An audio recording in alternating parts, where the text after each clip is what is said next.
বিচিত্ৰ বিতোপন আৰু বৰ্ণনাতীত সৌন্দৰ্যৰ প্ৰকৃতিৰ অপৰূপ সৃষ্টি হৈছে অৰণ্য।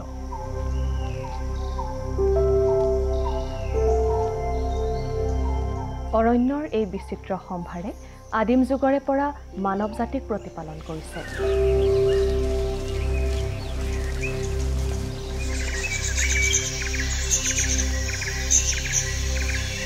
কিন্তু জীৱশ্ৰেষ্ঠৰ নিকৃষ্ট হাতোৰাত সংকটৰ দিশে ধাৱমান হয় অৰণ্য।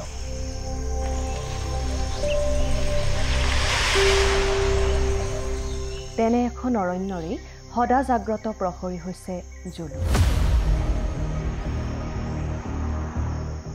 জুলু চোৰাং চিকাৰীৰ বাবে এটা সন্ত্ৰাসৰ নাম। আফ্ৰিকাৰ কেপ বাফেলোৰ দৰে দুটা প্ৰকাণ্ড শিং আছে জুলুৰ।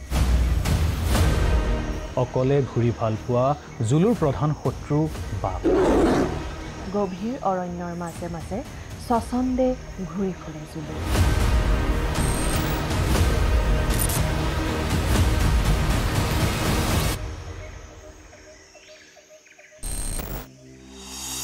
জুলুৰ মাক এইখন অৰণ্যৰ কাষৰ গাঁৱৰ বাসিন্দা আছিল।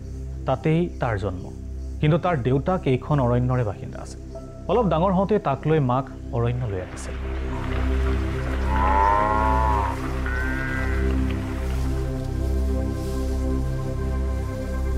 অৰণ্যলৈ অহাৰ আগতেই তাৰ দেউতাকক বাঘে বধ কৰা বুলি সি গম পাইছিল। সেয়েহে ডাঙৰ হ'লে সি প্ৰতিটো বাঘকে হত্যা কৰিবলৈ পণ লৈছিল। এদিন চিকাৰীৰ বন্দুকৰ গুলীত তাৰ মাকে প্ৰাণ হেৰুৱাইছিল।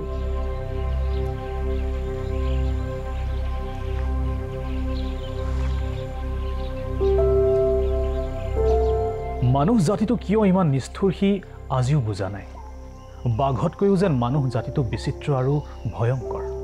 সেয়ে সি বাঘক ক্ষমা কৰিলেও মানুহ জাতিটোক কেতিয়াও ক্ষমা নকৰে।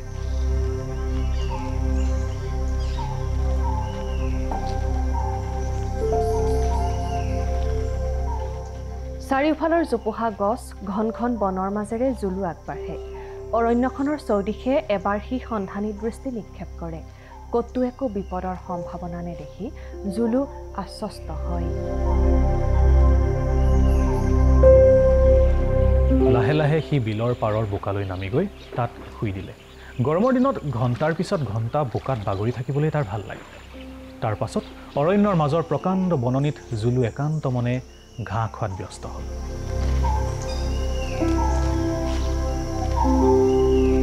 অকস্মাত এটা মৃদু চিৎকাৰ জুলুৰ কাণত পৰিল। ক্ষণিকতে জুলুৰ ষষ্ঠ ইন্দ্ৰিয় সক্ৰিয় হৈ উঠিল। সি অনুভৱ কৰিলে অৰণ্যৰ কোনো দুৰ্বল প্ৰাণী কিবা বিপদত পৰিছে। মূৰটো দাঙি বতাহত কিবা এটা গোন্ধ ল'বলৈ চেষ্টা কৰিলে জুলুৱে।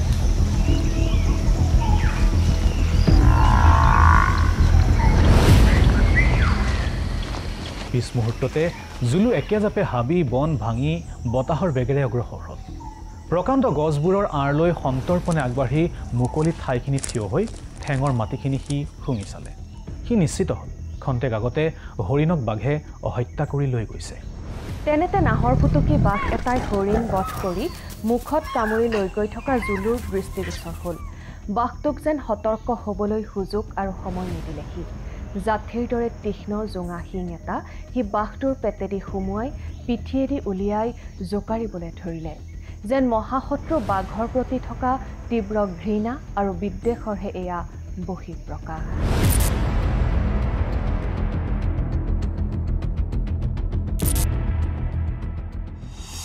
অৰণ্যৰ নিকটৱৰ্তী মানুহে জুলুক চিনি পায়, জানে। জুলুৰ বাবে চোৰাং চিকাৰীৰ ত্ৰাসৰ অন্ত নাই। অৰণ্যত প্ৰৱেশ কৰা চিকাৰীৰ জুলুৰ হাতত যেন মৃত্যু নিশ্চিত। জুলুৰ বাবে অৰণ্যত ধ্বংসযজ্ঞ চলাব নোৱাৰে একাংশ জীৱশ্ৰেষ্ঠই। তাৰ এই ফলশ্ৰুতিত অৰণ্যৰ নিকটৱৰ্তী গাঁৱত জুলুৱে অত্যাচাৰ চলোৱাৰো অভিযোগ উত্থাপিত হৈ আহিছে। তাৰ এই প্ৰভাৱত একাংশ কূটনীতিজ্ঞই জুলুক বলিয়া আখ্যা দিছে। তাৎপৰ্যপূৰ্ণভাৱে অৰণ্যখনৰে কোনো এগৰাকী বন বিষয়াই স্থানীয় মানুহক উচতাই জুলুক হত্যা কৰাৰ ষড়যন্ত্ৰ ৰচাৰ অভিযোগো নথকা নহয়। আনহাতে জুলুক নিপাতৰ বাবে চৰকাৰকো আবেদন জনাইছে একাংশ লোকে। চৰকাৰে আবেদন মঞ্জুৰ কৰিছে যদিও একমাত্ৰ বাধাৰ সৃষ্টি কৰিছে এগৰাকী বন বিষয়াই। নাম তেওঁৰ পৰীক্ষিত দত্ত। এইখন অৰণ্যত কাৰ্যভাৰ গ্ৰহণ কৰা পৰীক্ষিত দত্তৰ বেছিদিন হোৱা নাই।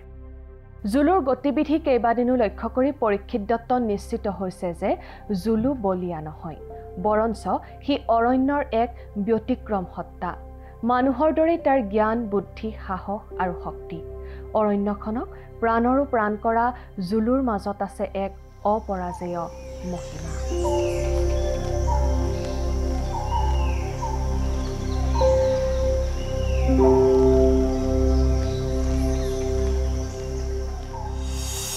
হঠাৎ নিশা বন্য পশুৰ আৰ্তনাদ জুলুৰ কাণত। নদীৰ সিপাৰে অৰণ্যত হৰিণে চিঞৰিছে। স্থানৰ দৰে স্তব্ধ হৈ গ'ল জুলু। প্ৰকাণ্ড ঢেকীয়াপতীয়া বাঘটো জুলুৰ চকুত পৰিল। আৰম্ভ হ'ল আক্ৰমণ প্ৰত্যাক্ৰমণ। চকুৰ পচাৰতে বাঘটোৱে জুলুৰ দুই ঠেঙৰ মাজত কামুৰি ধৰিলে। জুলুৱে শিঙেৰে আক্ৰমণৰ চেষ্টা কৰিলে যদিও বিফল হ'ল। হঠাতে বনৰীয়া মহ এজাক উন্মত্তৰ দৰে দৌৰি আহিল জাতিবন্ধু জুলুক উদ্ধাৰ কৰিবলৈ। মুহূৰ্তৰ ভিতৰতে পৰিৱেশ সলনি হ'ল। গোটেই অৰণ্যখনতেই বৃহৎ মহিষ বাহিনীৰ খুৰাৰ শব্দত কঁপি উঠিল। জুলুৱে যন্ত্ৰণাত ছট পেলাইছিল। তাৰ ডিঙি আৰু ঠেঙৰ পৰা প্ৰচুৰ ৰক্তক্ষৰণ হৈছিল। মুখেৰে গু গু শব্দ কৰি এটা সময়ত জুলু অজ্ঞান হৈ পৰিছিল। পুৱা হোৱাৰ আগে আগে জুলুক এৰি মহৰ জাকটোৱে সেই ঠাই ত্যাগ কৰিছিল। হয়তো সিহঁতে ভাবিছিল জুলুৰ এয়া শেষ সময়।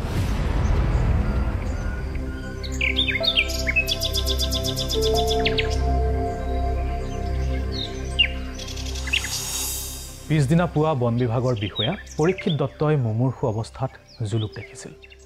জুলুৰ চিকিৎসা আৰম্ভ কৰা হৈছিল। সকলোৰে চেষ্টাৰ মূৰত জুলু লাহে লাহে সুস্থ হৈছিল। অসুস্থ সময়ছোৱাত মানুহে তাৰ বাবে কৰা কৰ্মকাণ্ডত সি আচৰিত হৈছিল। সি মানুহৰ মৰম বুজিবলৈ আৰম্ভ কৰিছিল। তেনে সময়তে গাঁৱত অত্যাচাৰ চলোৱাৰ অভিযোগত জুলুক নিধন কৰিবলৈ গাঁওবাসীয়ে হেঁচা দিছিল। ওপৰ মহলেও তাতেই সন্মতি দিছিল। জুলুৰ গতিবিধি নিৰীক্ষণ কৰিবলৈ 3জনীয়া দল এটাক অৰণ্যলৈ প্ৰেৰণ কৰা হৈছিল। দলটোত আছিল বন বিভাগৰে কনক দাস, প্ৰকৃতিবিদ গোপাল শৰ্মা আৰু ৰিটায়াৰ্ড DFO দীননাথ বৰা। আনহাতে জুলুৰ জীৱন ৰক্ষা কৰিবলৈ দৃঢ় প্ৰতিজ্ঞ হৈছিল পৰীক্ষিত। ইতিমধ্যে সেইখন অৰণ্যলৈ পৰীক্ষিতৰ বন্ধু পাৰ্থজিৎ সহ ভনীয়েক মল্লিকা আহিছিল। অৰণ্যখনক প্ৰাণ ভৰি ভাল পায় পৰীক্ষিতে, আৰু সেইজন পৰীক্ষিতক মৰমৰে আৱৰি ৰাখিছে মল্লিকাই। গোটেই অৰণ্যখন মল্লিকাহঁতক দেখুৱাইছিল পৰীক্ষিতে। পৰীক্ষিত আৰু মল্লিকাৰ বিবাহেও প্ৰসংগ লাভ কৰিছিল। পৰীক্ষিতে বিৱৰি কৈছিল জুলুৰ কথাও। দিনবোৰ এইদৰেই বাগৰিছিল।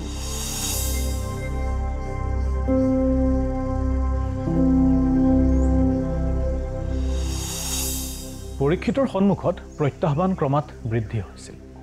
জুলুক বলিয়া আখ্যা দিয়া 3জনীয়া দলটো উঠি পৰি লাগিছিল। কোনোদিনে জুলুৰ গতিবিধি নিৰীক্ষণ নকৰাকৈয়ে জুলুৰ ৰিপৰ্ট তৈয়াৰ কৰিছিল দলটোৱে। জুলুৰ জীৱন ৰক্ষা কৰিবলৈ বিচৰা পৰীক্ষিতৰ লগত বাৰে বাৰে তৰ্কযুদ্ধতো লিপ্ত হৈছিল 3জনীয়া দলটো। লাহে লাহে মল্লিকাই অনুভৱ কৰিছিল যে এই অৰণ্যত পৰীক্ষিত নিৰাপত্তাহীন। এই পৈশাচিক প্ৰবৃত্তিৰ খেল কেতিয়াও নিপাত নহয়। মল্লিকাক এই বিষয়ে বুজাবলৈ অপাৰগ হৈ পৰীক্ষিত। এদিন অৰণ্যলৈ যাবলৈ সাজু হোৱা পৰীক্ষিতক সাৱটি ধৰি উচুপি উচুপি ক'লে মল্লিকাই, এই অৰণ্যৰ চাকৰি আপুনি এৰি দিয়ক। এৰি দিম?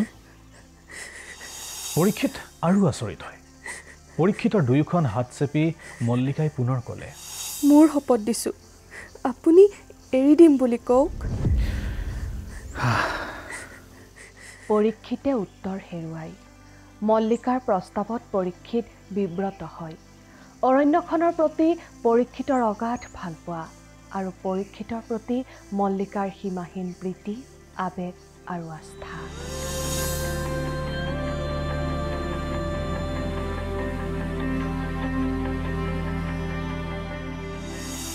এদিন নিশা চোৰাং চিকাৰীয়ে কেইবাটাও মহ নিধন কৰিছিল। পুৱা খবৰ পাই অৰণ্যলৈ ঢাপলি মেলিছিল পৰীক্ষিতহঁতে। জুলুৰ গাত কেইবাডালো কাঁড় লাগিছিল। আহত হৈছিল জুলু। জুলুৰ ঠেংকেইখন যেন একেবাৰে নিশকতীয়া হৈ পৰিছিল। গধুৰ দেহাটো কঢ়িয়াই নিবলৈ যেন তাৰ দেহত শক্তি নাছিল। এডোখৰ মুকলি ঠাইত পৰীক্ষিতহঁতে জুলুক লগ পাইছিল।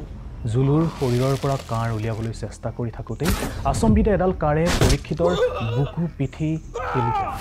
চিৎকাৰ কৰিছিল পৰীক্ষিতে, তেতিয়াও কাঁড় উঠা বন্ধ হোৱা নাছিল। প্ৰচণ্ড শিঙেৰে আক্ৰমণাত্মকভাৱে চিকাৰীকেইটালৈ চোচা লৈছিল জুলুৱে। আনহাতে মৃত্যু যন্ত্ৰণাত ছটফটাইছিল পৰীক্ষিতে। মুঠ খাই অহা চকু দুটাত বাৰে বাৰে ভাঁহি উঠিছিল মল্লিকাৰ মুখখন। অধীৰ আগ্ৰহেৰে চাগে মল্লিকাই বাট চাইছে পৰীক্ষিতলৈ। মলি, পৰীক্ষিতৰ মৰমৰ মলি। ততাতয়াকৈ পৰীক্ষিতক ঘৰলৈ অনা হৈছিল। পৰীক্ষিতৰ ওচৰতে আছিল মল্লিকা। মল্লিকাৰ দুগালেদি বয়সা লোটকবোৰ পৰীক্ষিতৰ মুখত পৰিছিল। কপালত হাত বুলাই দিয়া মল্লিকালৈ চাই পৰীক্ষিতে ক'লে, এতিয়া আৰু মোৰ কোনো দুখ নাই। এতিয়া আৰু মোৰ কোনো দুখ নাই। কোঠাটোত নিস্তব্ধতাই বিৰাজ কৰিছিল। দীঘলীয়াকৈ উশাহ লৈছিল পৰীক্ষিতে। শ্বাস প্ৰশ্বাসৰ বাদে আন একোৰে শব্দ নাছিল কোঠাটোত। ধীৰে ধীৰে সেই শব্দটো ম্লান হৈ শেষত সম্পূৰ্ণ বন্ধ হৈছিল। বলিয়াৰ দৰে কান্দি কান্দি মল্লিকা অজ্ঞান হৈ পৰীক্ষিতৰ ওপৰতে বাগৰি পৰিছিল।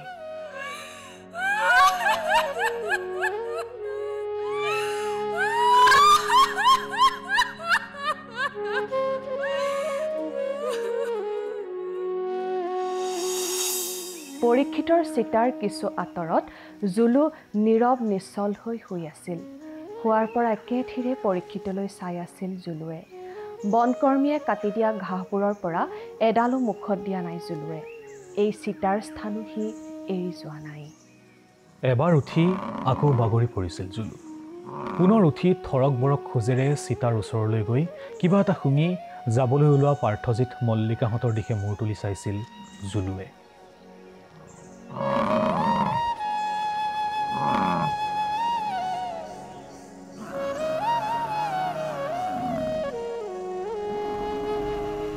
মল্লিকাহঁতৰ জীপখন চলিবলৈ আৰম্ভ কৰিছিল।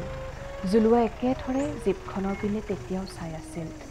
বতাহত গছৰ ডালবোৰে হু হু শব্দ কৰিছিল।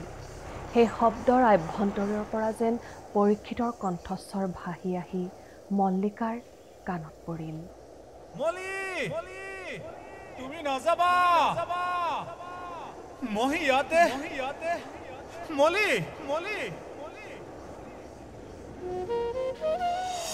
মল্লিকাই আৰু নিজকে দমাই ৰাখিব নোৱাৰিলে। জোৰেৰে চিঞৰি চিঞৰি কান্দিলে। জোৰেৰে আৰু জোৰেৰে।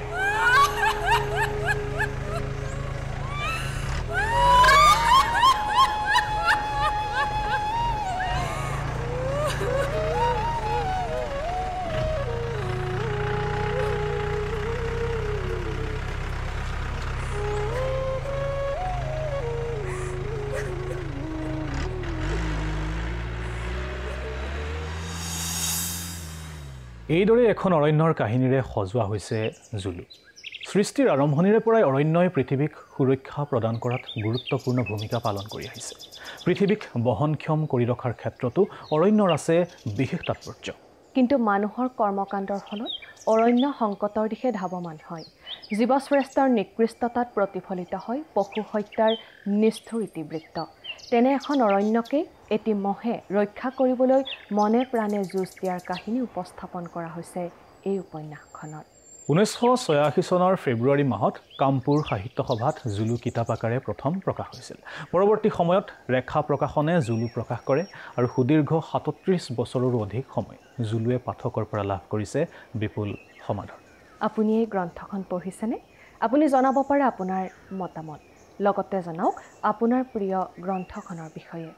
আমাৰ ইমেইল ID isannews2019@gmail.com আৰু আমাৰ হোৱাটছএপ নাম্বাৰ 9395356684।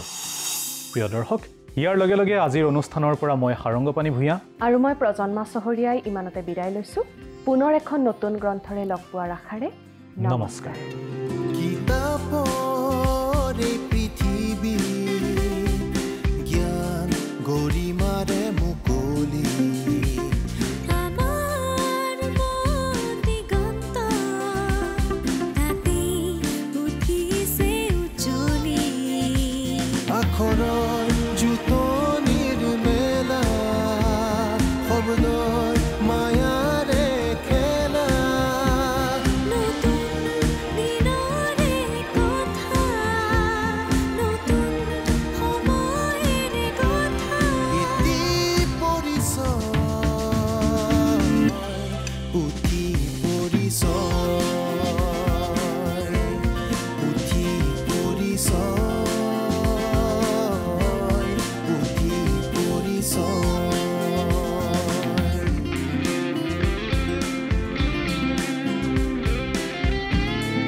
পিছত